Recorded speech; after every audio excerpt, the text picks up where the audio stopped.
না, বাংলাদেশে যে টোটাল যে কনজিউমারের যেই মার্কেট ক্যাপ যদি আমরা বলি যে ৫ থেকে ৬ লক্ষ কোটি টাকার একটা এই যে কনজিউমার যে মার্কেটটা আছে, হুম। সেখানে কতটুকু ক্যাপচার করতে পারছে চাল-ডাল?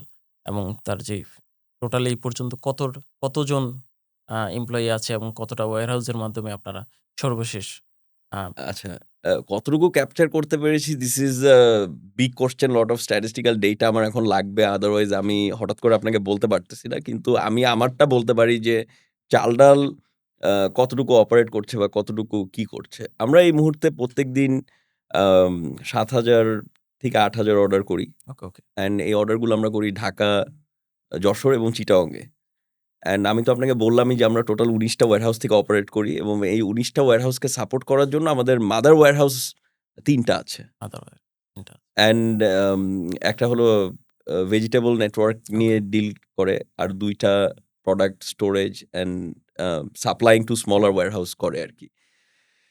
এটা হলো আমাদের একটা সাইড অফ বিজনেস। আর আরেকটা হলো আমরা কক্সবাজারে আমরা রোহিঙ্গা ক্যাম্পে আমরা WFP র আন্ডারে আ ওখানেও অপারেশনস আছে আমাদের। আম সো অল টুগেদার আমরা এই ৪ টা জায়গায় আমাদের কোম্পানির কনজিউমার প্রোডাক্টস এর অপারেশনস।